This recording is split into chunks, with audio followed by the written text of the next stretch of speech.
എല്ലാവർക്കും നമസ്കാരം. എൻ്റെ പേര് മേരി സരിത. ഞാൻ കൊല്ലം രൂപതയിലെ ശക്തികുളങ്ങര ഇടവകാംഗമാണ്. ഞാൻ ജനിച്ചതും വളർന്നതും ശക്തികുളങ്ങര തന്നെയാണ്. ഞാൻ 11 വർഷത്തോളം പ്രവാസ ജീവിതം നയിച്ച വ്യക്തിയാണ്. ഇപ്പോൾ അവിടുന്ന് തിരിച്ചു വന്ന് വീട്ടമ്മയായി വീട്ടിലെ കാര്യങ്ങളൊക്കെ നോക്കി ഇവിടെ തന്നെ ആയിരിക്കുന്നു. എൻ്റെ പഠനം ഫാത്തിമ കോളേജിലായിരുന്നു. അതിനുശേഷം ഡിഗ്രിക്ക് ശേഷം വലിയൊരു ഗ്യാപ്പിന് ശേഷമാണ്, വിവാഹ ജീവിതം കഴിഞ്ഞിട്ടാണ് ഞാൻ BEd എടുക്കുന്നത്. എങ്കിലും BEd എടുത്തെങ്കിലും ജോലിയൊന്നും ചെയ്തില്ല. ടീച്ചിങ് പ്രൊഫഷൻ ഇഷ്ടമായിട്ടാണ് ചെയ്തതെങ്കിലും BEd കഴിഞ്ഞെങ്കിലും പഠിപ്പിക്കാനൊന്നും കയറിയില്ല. ഞങ്ങളുടെ വിവാഹം കഴിഞ്ഞ് അപ്പോഴേക്കും 5 വർഷമായിട്ടുണ്ടായിരുന്നു. അതുവരെയും കുഞ്ഞുങ്ങളൊന്നും ആയിരുന്നില്ല. ഈ 5 വർഷത്തിന് ശേഷം BEd കംപ്ലീറ്റ് ചെയ്യുന്ന സമയത്ത് ഞങ്ങളൊരു ധ്യാനം കൂടുകയും അവിടെ വെച്ച് ഈശോ ഞങ്ങൾക്കൊരു ആൺകുഞ്ഞിനെ തരുമെന്ന് കൗൺസിലിങ്ങിലൂടെ പറയുകയും BEd കഴിഞ്ഞിട്ട് ഞാൻ കൺസീവ് ചെയ്യുകയും ചെയ്തു. അതുകൊണ്ട് തന്നെ ടീച്ചിങ് പ്രൊഫഷൻ ജോലി ചെയ്യാൻ പറ്റിയിട്ടില്ല. മോനായി കഴിഞ്ഞിട്ട് എന്നെയും മോനെയും ഹസ്ബൻഡ് ഗൾഫിൽ കൊണ്ടുപോയി. 2010 ഞങ്ങൾ ഗൾഫിൽ പോകുന്നത്. ജോലി ചെയ്യണമെന്നുള്ള ആഗ്രഹത്തോടെയാണ് പോയത്. പക്ഷേ ആഗ്രഹിച്ചതുപോലെ ഇൻ്റർവ്യൂവിനൊക്കെ പോയിട്ടൊന്നും ഒരു ജോലി ആയില്ല. അങ്ങനെ ഞങ്ങളുടെ നാട്ടുകാരൻ്റെ തന്നെ ഒരു ഓഫീസിൽ ഞാൻ അക്കൗണ്ട് സെക്ഷൻ കൈകാര്യം ചെയ്യാനായിട്ട് ജോലിക്ക് കയറി. ഹസ്ബൻഡ് ഞങ്ങളെ കൊണ്ടുപോയി. അവിടെ ചെന്ന് കഴിഞ്ഞിട്ട് അതുവരെ ചെയ്തുകൊണ്ടിരുന്ന ജോലി ഹസ്ബൻഡിന് നഷ്ടമായി. ഒരു ചെറിയ ജോലിയിൽ പ്രവേശിച്ചു. അപ്പോൾ ഞങ്ങളുടെ ചിലവുകളും മറ്റു കാര്യങ്ങളുമൊക്കെ മീറ്റ് ചെയ്യാൻ ഒത്തിരി പ്രയാസമായി. അങ്ങനെ ഞങ്ങൾ മോനെ നാട്ടിൽ നിർത്തി. അതിനുശേഷം വീണ്ടും ഞാൻ ജോലി അന്വേഷണം തുടങ്ങി. കുറേ ഇൻ്റർവ്യൂസ് അറ്റൻഡ് ചെയ്തു. ഓരോ ജോലികളും അത് നമുക്ക് ലഭിക്കും എന്ന് തന്നെ പ്രതീക്ഷിക്കുന്ന സമയത്ത് അവസാന നിമിഷത്തിൽ അത് കൈവിട്ടു പോകും. എല്ലാ റൗണ്ടും വിൻ ചെയ്ത് ലാസ്റ്റ് റൗണ്ട് എത്തി സോർട്ട് ചെയ്യുന്ന ലിസ്റ്റിൽ വരെയും നമ്മുടെ പേരുണ്ടായിരിക്കും. പക്ഷേ അന്നേരം ഒന്നും നമുക്ക് ജോലി കിട്ടത്തില്ല. ഞാൻ ഹസ്ബൻഡും തീക്ഷ്ണതയോടെ തന്നെ പ്രാർത്ഥിച്ചുകൊണ്ടിരുന്നു. ഒത്തിരിയേറെ ഞെരുക്കങ്ങളിലൂടെയൊക്കെ കടന്നു പോകുന്നുണ്ടായിരുന്നു ആ സമയങ്ങളിലൊക്കെ. പക്ഷേ പ്രത്യാശ കൈവിടാതെ ദൈവം അതുവരെയും നടത്തിയ വഴികളോർത്ത് മുന്നോട്ട് ജീവിതം നയിക്കും എന്നുള്ള ആ പ്രതീക്ഷയോടുകൂടി കാത്തിരുന്നു. ഈശോ ഞങ്ങളുടെ ഒരു സഹോദരൻ്റെ രൂപത്തിൽ ഞങ്ങളുടെ ജീവിതത്തിൽ ആ നിമിഷം ഇടപെടുകയായിരുന്നു. അവർക്കുള്ള ഒരു കമ്പനിയിൽ അക്കൗണ്ട് സെക്ഷൻ നോക്കാനായിട്ട് ജോലിക്ക് കയറാൻ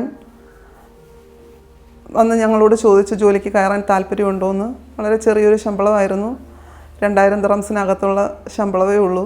എന്നാൽ പോലും ഹസ്ബൻഡിൻ്റെ ചെറിയ ജോലിയോടൊപ്പം എൻ്റെ ഒരു കൈത്താങ്ങും ആകുമല്ലോ എന്നുള്ള പ്രതീക്ഷയിൽ ആ ജോലിക്ക് കയറി. ഏകദേശം 5 വർഷത്തോളം ഞാൻ അവരുടെ തന്നെ ഫേമിൽ ജോലി ചെയ്തു. അതിന് കുറച്ച് 5 വർഷമൊക്കെ ആയപ്പോഴേക്കും എൻ്റെ ഒരു ശാരീരിക ബുദ്ധിമുട്ടുകൾ കൊണ്ട് വീണ്ടും ജോലി ചെയ്യാൻ പറ്റാത്ത സാഹചര്യങ്ങളായി ആ ജോലി വിട്ടു. അപ്പോഴേക്കും ദൈവം ഹസ്ബൻഡിന് നല്ലൊരു ജോലി സാഹചര്യങ്ങളും എല്ലാം തന്നു. ഈ ഓരോ സമയങ്ങളിലും ഒത്തിരി കഷ്ടതകളിലൂടെ കടന്നു പോകുമ്പോഴും ദൈവത്തിൻ്റെ ഒരു കരം എപ്പോഴും ഞങ്ങളുടെ ജീവിതത്തിൽ പ്രവർത്തിക്കുന്നത് കാണാൻ കഴിഞ്ഞിട്ടുണ്ട്. ഞങ്ങളവിടെ ആയിരിക്കുമ്പോഴും ഞങ്ങൾക്ക് വണ്ടിയൊന്നുമില്ല. പക്ഷേ ഒരിക്കലും ദേവാലയത്തിൽ പോകുന്നതോ ബലിയർപ്പണം കൂടുന്നതോ ഒന്നും ഞങ്ങൾ മുടക്കിയിട്ടില്ല. അപ്പോഴും അവിടെയുള്ള ലാറ്റിൻ കൂട്ടായ്മയോട് ചേർന്ന് എല്ലാ ചൊവ്വാഴ്ചകളിലുമുള്ള കൂട്ടായ്മയുണ്ട്. ആ പ്രെയറിലൊക്കെ പങ്കുചേരും. അതോടൊപ്പം തന്നെ ഞങ്ങളവിടെ പോയി ഒരു 2 വർഷം കഴിയുമ്പോഴേക്കും അതുവരെ നമ്മൾ ജീവിച്ചു വരുന്ന സാഹചര്യങ്ങളിലെല്ലാം ഈശോയുടെ കരം നമ്മൾ കാണുന്നുണ്ടെങ്കിലും ഒത്തിരി തീക്ഷ്ണതയുള്ളൊരു പ്രാർത്ഥനാ ജീവിതം ഞാൻ കൂടുതൽ ഫീൽ ചെയ്തത് പ്രവാസ ജീവിതത്തിലാണ്. കാരണം വേറെ എവിടെയും പോകാനുള്ള സാഹചര്യങ്ങളൊന്നുമില്ല. നമ്മൾ ജോലിക്ക് പോകുന്നു, വീട്ടിൽ വരുന്നു, ബലിയർപ്പിക്കുന്നു. എത്ര ത്യാഗം സഹിച്ചും ഡെയിലി മാസിന് പോവും. അതിനുശേഷം നമുക്ക് ഒത്തിരി സമയം കിട്ടും. ആ സമയങ്ങളിലെല്ലാം ബൈബിൾ വായിക്കാനുള്ള വലിയ തീക്ഷ്ണത ഈശോ തന്നു. ഒരു 40 ദിവസത്തെ ഒരു ഫാസ്റ്റിംഗ് പ്രെയർ എടുത്ത് ചെയ്യാനുള്ള കൃപ തന്നു. അതൊക്കെ കഴിഞ്ഞപ്പോഴേക്കും നമുക്ക് ഈശോയോടുള്ള സ്നേഹം ഒത്തിരി കൂടുകയും ഈശോയുടെ വചനത്തിൻ്റെ ഒരു ആഴം നമ്മുടെ ജീവിതത്തിൽ എപ്പോഴും ഈശോയുടെ വചനം നമ്മുടെ ജീവിതത്തിൽ മാംസം ധരിക്കുന്നത് ഓരോ സാഹചര്യങ്ങളിലും കാണാൻ ഈശോ ഇടയാക്കിയിട്ടുണ്ട്.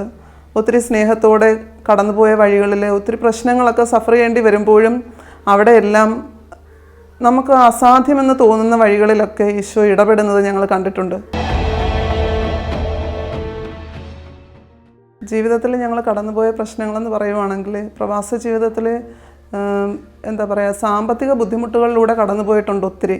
ഒരു ദിവസം ശരിക്കും ഞങ്ങൾക്ക് റൂം റെൻറ്റ് കൊടുക്കാനുള്ള പൈസ എൻ്റെ കയ്യിലില്ല.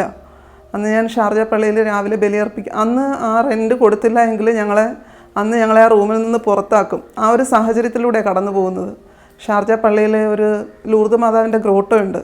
ആ ഗ്രോട്ടോയുടെ മുന്നിൽ ചെന്നിട്ട് ഞാൻ ബലിയർപ്പണത്തിന് കയറുന്നതിന് മുന്നേ മാതാവിനോട് പറഞ്ഞു, ഇന്ന് എനിക്ക് റെൻറ്റ് കൊടുക്കണം, അതെങ്ങനെ കൊടുക്കും എന്ന് എനിക്ക് അറിയത്തില്ല, എനിക്ക് പറയാൻ വേറെ ആരുമില്ല, എനിക്ക് അമ്മയോട് മാത്രമേ പറയാനുള്ളൂ, എനിക്കിത് നടത്തി തരണം എന്ന് പറഞ്ഞിട്ടാണ് ഞാൻ ബലിയർപ്പിക്കാൻ കയറുന്നത്. ബലിയർപ്പിച്ച് കഴിഞ്ഞ് ഇറങ്ങുമ്പോൾ എന്നെ അറിയാവുന്ന എൻ്റെ ഒരു ഫ്രണ്ടുണ്ട്. എൻ്റെ ആ ഫ്രണ്ട് എൻ്റെ അടുത്ത് വന്നിട്ട് ചോദിച്ചു, ചേച്ചിക്ക് എന്തെങ്കിലും വിഷമമുണ്ടോ, ചേച്ചിക്ക് എന്തെങ്കിലും പ്രശ്നങ്ങളുണ്ടോ എന്ന് ചോദിച്ചു. ഞാൻ പറഞ്ഞില്ല. എന്തു പറ്റി?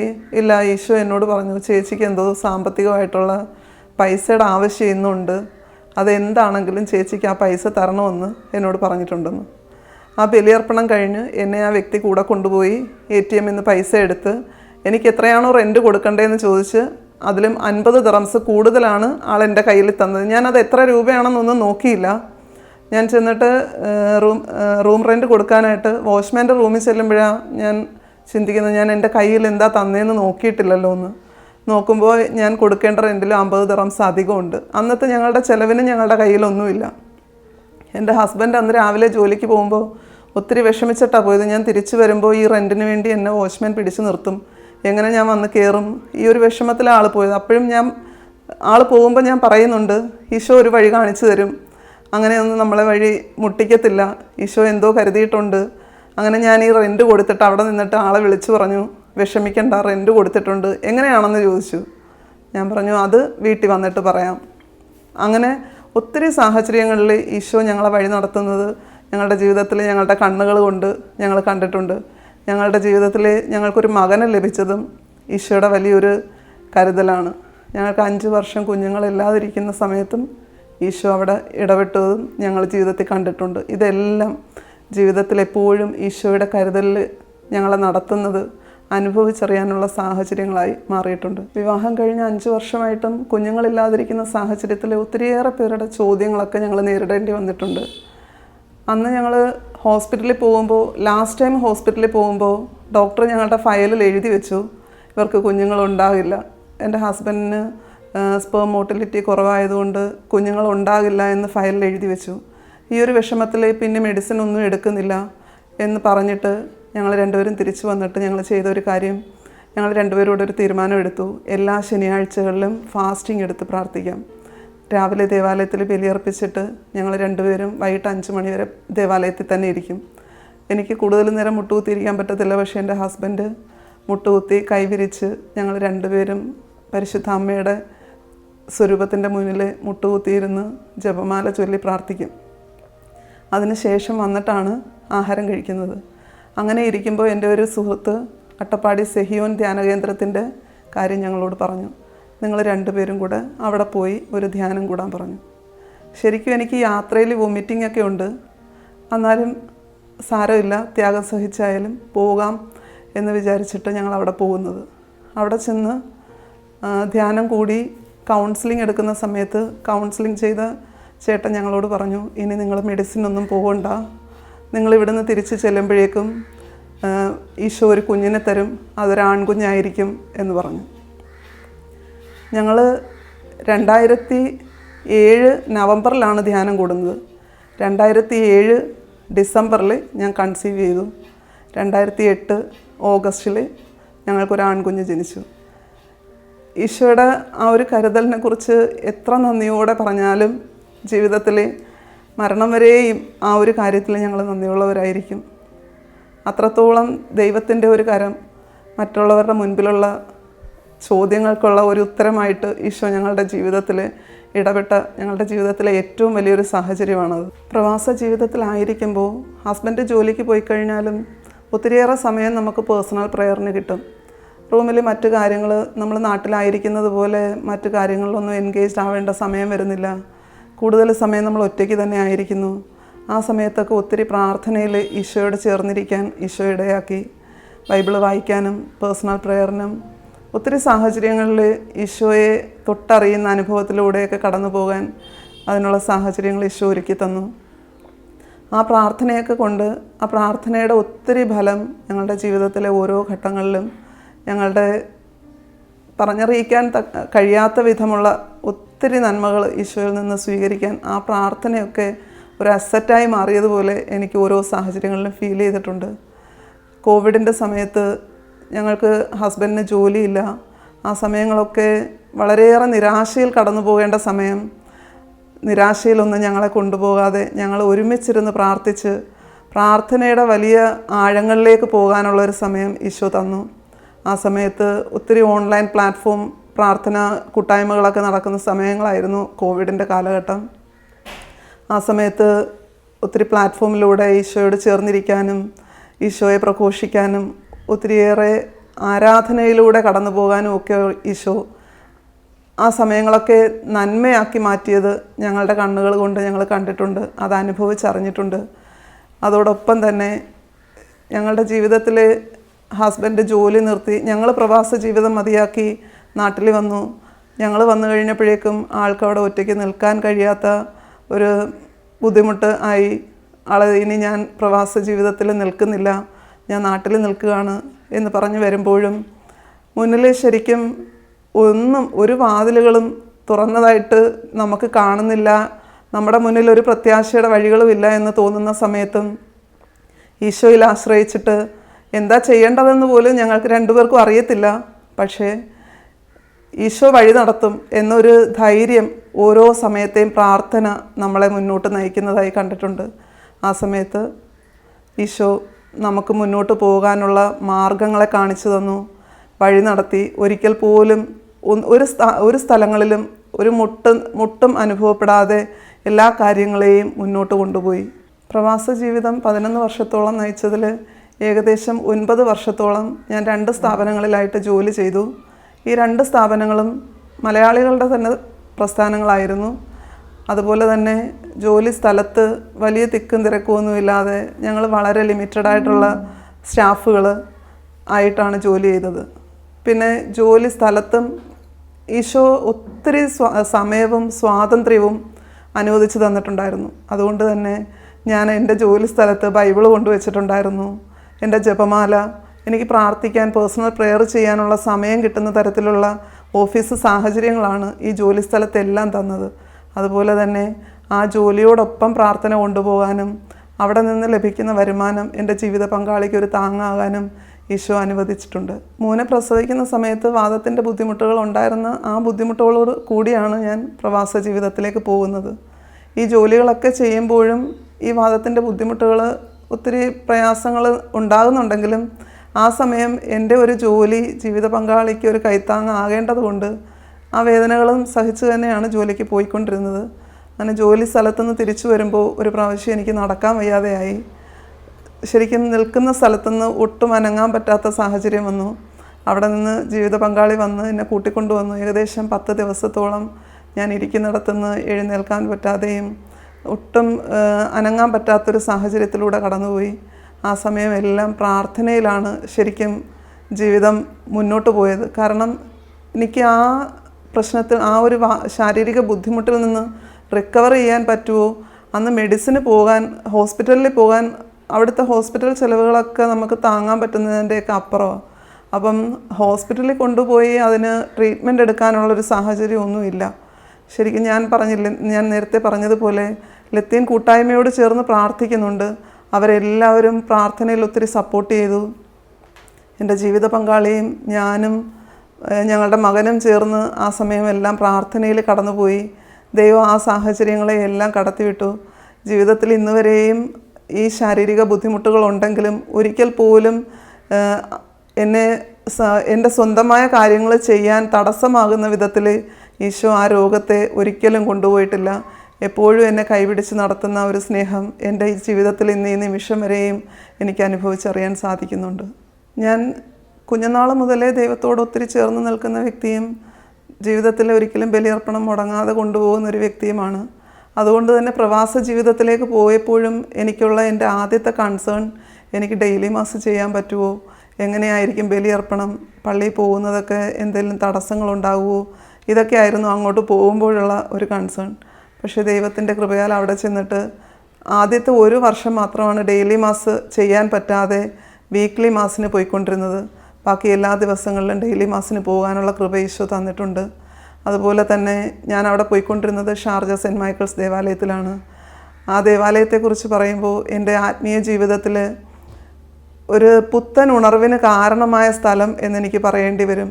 കാരണം അത്രത്തോളം ദൈവ സാന്നിധ്യം ഞാൻ അനുഭവിച്ചറിഞ്ഞ ഒരു ഇടം ആ ദേവാലയം പോലെ മറ്റൊന്നില്ല. കാരണം ജോലി ഇല്ലാതിരിക്കുന്ന സമയങ്ങളിൽ പള്ളി തുറന്നു കിടക്കും. അവിടെ പേഴ്സണൽ പ്രയറിനായിട്ട് ഈശോയുടെ ദിവ്യകാരുണ്യനാഥൻ്റെ ഏറ്റവും അടുത്ത് ഇരുന്ന് പ്രാർത്ഥിച്ച് ദൈവ സാന്നിധ്യം ഒത്തിരി അനുഭവിക്കാൻ, ബലിയർപ്പണത്തിനായാലും ഏറ്റവും ആദ്യത്തെ നിരയിലിരുന്ന് ബലിയർപ്പിച്ച് ഈശോയെ അനുഭവിച്ചറിയാനും ഈശോയുടെ സാന്നിധ്യം ഓരോ ബലിയർപ്പണത്തിലൂടെയും നമ്മളെ പുതിയതാക്കുന്ന ആ സ്നേഹവും അനുഭവിക്കാൻ ആ ദേവാലയം ഒത്തിരി എൻ്റെ ജീവിതത്തിൽ സ്വാധീനം ചെലുത്തിയിട്ടുണ്ട്. ഇന്നും പ്രാർത്ഥനയിലായിരിക്കുമ്പോൾ ആ ദേവാലയത്തിൻ്റെ ആൾത്താര, അവിടെ ഇരുന്ന് ഞാൻ ബലിയർപ്പിച്ച നിമിഷങ്ങൾ, ആ ബലിയർപ്പണങ്ങൾ എന്നിൽ ചൊരിഞ്ഞ ഓരോ കൃപകൾ ഓർക്കുമ്പോൾ ദൈവം ചൊരിഞ്ഞ ആ അനുഗ്രഹത്തെ ഓർത്ത് ഇന്നും ഞാൻ നന്ദി പറയുന്നു. അവിടെ താമസിക്കുമ്പോൾ ഡെയിലി മാസിന് പോവുക എന്നുള്ളത്, നടന്നു പോവുക എന്നുള്ളത് വലിയ ബുദ്ധിമുട്ടേറിയ കാര്യമാണ്. അങ്ങനെ ഞാൻ ഈശോയോട് പോയിരുന്ന് പ്രാർത്ഥിച്ചു, ഈശോ എനിക്ക് ഏറ്റവും അടുത്തുനിന്ന് പള്ളിയിലേക്ക് നടന്നു വരാൻ, അതായത് ഒരു 5 മിനിറ്റിനുള്ളിൽ നടന്ന് അങ്ങയുടെ അടുത്തെത്താനുള്ള ഒരു സാഹചര്യം തരണേ എന്ന്. ഞങ്ങൾ ഏകദേശം അരമണിക്കൂറോളം നടന്നാണ് ദേവാലയത്തിൽ പോയിക്കൊണ്ടിരുന്നത്. അവിടെ നിന്ന് ദേവാലയത്തിൻ്റെ ഏറ്റവും അടുത്ത് ഒരു റോഡ് ക്രോസ് ചെയ്ത് കഴിഞ്ഞാൽ ദേവാലയത്തിൽ എത്തുന്ന വിധത്തിലേക്ക് അവിടെ താമസിക്കാനും സമയം കിട്ടുമ്പോഴെല്ലാം ഈശോയുടെ അടുത്ത് പോയി ഇരിക്കാനും ഒക്കെയുള്ള സാഹചര്യത്തിൽ താമസിക്കാൻ ഈശോ കൃപ തന്നു. അതിനെ ഓർത്ത് ഒത്തിരി സന്തോഷത്തോടെ ഞാൻ അവിടുന്ന് നടന്നു പോയി. കാരണം മുന്നേയൊക്കെ ജീവിത പങ്കാളി വരുന്നത് വരെ കാത്തിരിക്കണം. ഈ റോഡൊക്കെ ക്രോസ് ചെയ്ത് കച്ച റോഡൊക്കെ പാസ് ചെയ്ത് പോകുമ്പോഴേക്കും ഒറ്റയ്ക്ക് പോകാൻ പേടിയായതുകൊണ്ട് ആളുകൂടെ വന്നിട്ടാണ് നമ്മൾ ബലിയർപ്പണത്തിന് പോകുന്നത്. പക്ഷേ പള്ളിയുടെ അടുത്തായപ്പോഴേക്കും ആരെയും കാത്തു നിൽക്കേണ്ട, സമയം കിട്ടുമ്പോഴെല്ലാം ദേവാലയത്തിൽ പോയിരിക്കാനുള്ള സാഹചര്യം വളരെ സന്തോഷത്തോടെ അങ്ങനെ താമസിക്കാനുള്ള സാഹചര്യവും ഈശോ ഒരുക്കി തന്നു.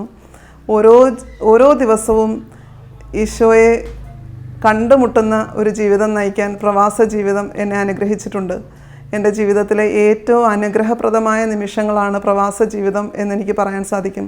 ഒത്തിരിയേറെ സാമ്പത്തിക ബുദ്ധിമുട്ടുകളും ഒത്തിരിയേറെ കഷ്ടപ്പാടുകളും ഒക്കെ അനുഭവിക്കേണ്ടി വന്നെങ്കിലും ഒരിക്കൽ പോലും പിറുപിറുപ്പിൻ്റെ ഒരു സാഹചര്യത്തിലേക്ക് പോകാതെ ഈശോ വഴി നടത്തുന്നത്, കരം പിടിക്കുന്നത് അനുഭവിച്ചറിഞ്ഞുകൊണ്ട് ജീവിക്കാൻ പ്രവാസ ജീവിതം ഈശോയെ കൂടുതൽ മുന്നേ അറിഞ്ഞതിനേക്കാൾ സ്നേഹത്തോടെ ഈശോയുടെ സാന്നിധ്യം ജീവിതത്തിൻ്റെ ഓരോ ഘട്ടങ്ങളിലും നമ്മുടെ ജീവിതത്തിൽ കൂടെ ഉണ്ടെന്ന് അനുഭവിച്ചറിഞ്ഞ് ജീവിക്കുവാൻ പ്രവാസ ജീവിതം ഇടയാക്കിയിട്ടുണ്ട്. എൻ്റെ ജീവിതം ആരംഭിക്കുന്ന സമയത്ത് വിവാഹപ്രായമായി, ഒത്തിരിയേറെ വിവാഹാലോചനകൾ വരുന്നുണ്ട്. പക്ഷേ എന്നെ വിവാഹം ചെയ്ത് അയക്കാനുള്ള ഒരു സാഹചര്യം എൻ്റെ വീട്ടിലില്ല. മാതാപിതാക്കൾ അത്രത്തോളം സാമ്പത്തികമായിട്ട് ഒത്തിരി ഞെരുങ്ങപ്പെടുന്നൊരു കാലഘട്ടമായിരുന്നു. ഏകദേശം 24 വയസ്സായിട്ടും എൻ്റെ വിവാഹം ചെയ്തയക്കാൻ എൻ്റെ മാതാപിതാക്കൾക്ക് സാഹചര്യമില്ല. അങ്ങനെ ഞാനും എൻ്റെ അമ്മയും അനിയത്തിയും ഒരുമിച്ച് 21 ദിവസം എല്ലാ ദിവസവും ഉച്ചയ്ക്ക് ദേവാലയത്തിലെ ദിവ്യകാരുണ്യ സന്നിധിയിൽ പോയിരുന്ന് കണ്ണുനീരോടെ പ്രാർത്ഥിക്കും. ഈശോയെ, ഞങ്ങളുടെ ജീവിതത്തിൽ മുന്നോട്ട് എന്ത് ചെയ്യണം എന്ന് അറിഞ്ഞുകൂടാത്ത വഴിമുട്ടി നിൽക്കുന്ന ഒരു സാഹചര്യത്തിലാണ് ഒരു ജീവിത പങ്കാളിയെ, അങ്ങ് ആഗ്രഹിക്കുന്ന ജീവിത പങ്കാളിയെ നൽകാനായിട്ട് അതിനുള്ള വഴികളെ ഈശോ നീ ഒരുക്കി തരണം എന്ന് പ്രാർത്ഥിച്ച് ഇരിക്കുന്ന സമയത്താണ് എൻ്റെ അപ്പച്ചൻ്റെ സഹോദരി വീട്ടിൽ വന്നിട്ട് ഇവളുടെ കല്യാണം എന്ത് ചിലവായാലും അത് മൊത്തം ഞാൻ വഹിച്ച് കല്യാണം നടത്തും എന്ന് പറയുന്നത്. ആ 21 ദിവസത്തെ പ്രാർത്ഥന പൂർത്തിയാകുമ്പോഴാണ് എൻ്റെ ജീവിത പങ്കാളിയുടെ ആലോചന വീട്ടിൽ വരുന്നതും ആ വിവാഹത്തിനുള്ള എല്ലാ വഴികളും ഒരുങ്ങുന്നതും. ദൈവകൃപയാൽ എന്നെ മനസ്സിലാക്കുന്ന, എൻ്റെ രോഗാവസ്ഥകളിൽ എനിക്ക് താങ്ങാകുന്ന, ഒത്തിരിയേറെ എന്നെ സ്നേഹിച്ച് കുടുംബജീവിതത്തിൽ എന്നെ കൈപിടിക്കുന്ന ഒരു ജീവിത പങ്കാളിയെ ഈശോ എനിക്ക് തന്നു. ആ ജീവിത പങ്കാളി ഇന്ന് വരെയും ദൈവത്തിൻ്റെ ദാനമാണെന്ന് കരുതി സ്വീകരിക്കാനുള്ള ഒരു കൃപയും ഈശോ തന്നിട്ടുണ്ട്. ഈശോ ഒരു മകനെ തന്നു. ആ മകനെ വിശ്വാസ ജീവിതത്തിലെ കൈപിടിച്ച് നടത്താൻ, അവന് വിശ്വാസ ജീവിതത്തിൻ്റെ പ്രാഥമിക പാഠങ്ങൾ പറഞ്ഞു കൊടുക്കാനും ഞങ്ങളോടൊപ്പം പ്രവാസ ജീവിതത്തിൽ അവനും ഈ കഷ്ടതകളിലൊക്കെ പങ്കുചേർന്നു. ഞങ്ങളുടെ സാഹചര്യങ്ങളൊക്കെ മനസ്സിലാക്കി ഞങ്ങളെ ബുദ്ധിമുട്ടിക്കാതെ കൂടെ ആയിരുന്നു.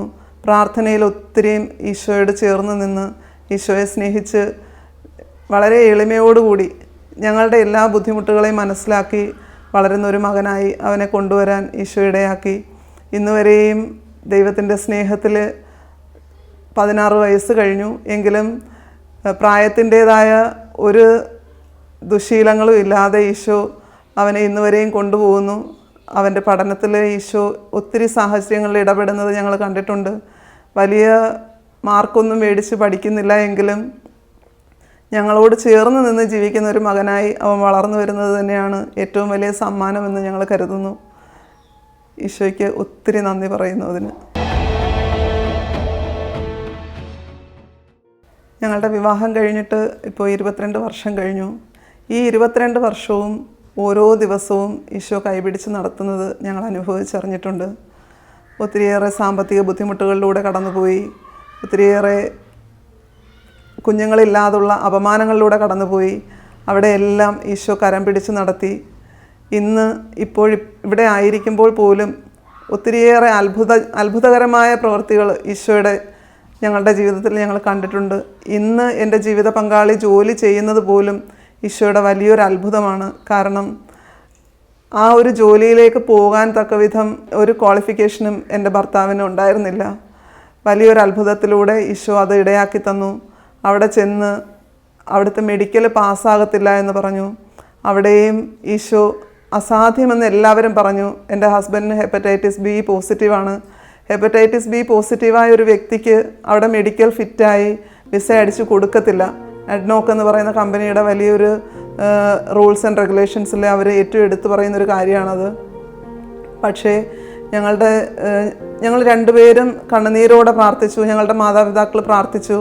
ആ മെഡിക്കൽ ഈശോ ഫിറ്റാക്കി, ഡോക്ടർ ഫിറ്റ് സർട്ടിഫിക്കറ്റ് എഴുതി, അവിടെ മെഡിക്കൽ പാസ്സായി, വിസ അടിച്ച് ഇന്ന് ആ ജോലി ചെയ്യാൻ ഇടയാവുന്നത് പോലും ഈശോയുടെ ഒരു കരമാണ് എന്ന് ഞങ്ങൾ ഉറച്ചു വിശ്വസിക്കുന്നു. ജീവിതത്തിൻ്റെ ഓരോ സാഹചര്യങ്ങളിലും ഈശോ ഞങ്ങളുടെ ജീവിതത്തിൽ ഇടപെട്ടതിനെ ഓർത്ത് നന്ദി നിറഞ്ഞ ഹൃദയത്തോടെ ഇനിയും മുന്നോട്ട് ഈശോയോട് ചേർന്ന് ജീവിക്കണമെന്ന് തന്നെയാണ് ഞങ്ങളുടെ രണ്ടുപേരുടെയും. ഞങ്ങളുടെ കുഞ്ഞും അങ്ങനെ തന്നെ ആയിരിക്കണമെന്ന് ഇപ്പോഴും എപ്പോഴും ഞങ്ങൾ ആഗ്രഹിച്ച് പ്രാർത്ഥിക്കുന്നു. ഈശോയ്ക്ക് ഒത്തിരി നന്ദി.